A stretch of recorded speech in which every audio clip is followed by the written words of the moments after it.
Kryeministri Edi Rama ka zhvilluar një takim me drejtuesit e inspektoriateve të vendit me në krye ish-deputetin e Partisë Demokratike Dashnor Sula. Rama foli për nevojën e një sistemi të ri për sa i përket funksionimit të inspektoriateve me një drejtim të duhur. Rama i kujtoi Sulës duke kujtuar edhe të dhënat në parlament dhe ishte pjesë e PD-s me qëllim për t'i adresuar.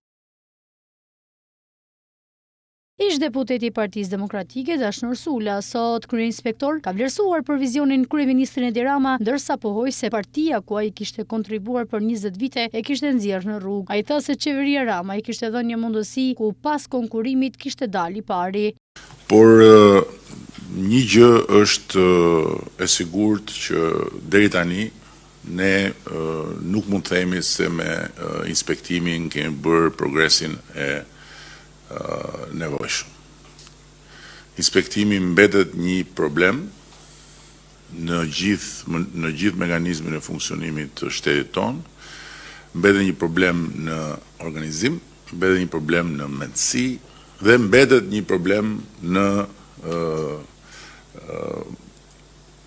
hendekun midis shërbimit dhe pengimit të atyre që duhet shërbehen dhe që jo rrallë në vend se të shërbehen keq trajtohen dhe abuzohen. Kjo është e vërtetë. Megjithatë, nga ana tjetër, unë gjithmonë kam besuar dhe besoj që sistemi dhe përmirësimi i sistemit është përgjigje.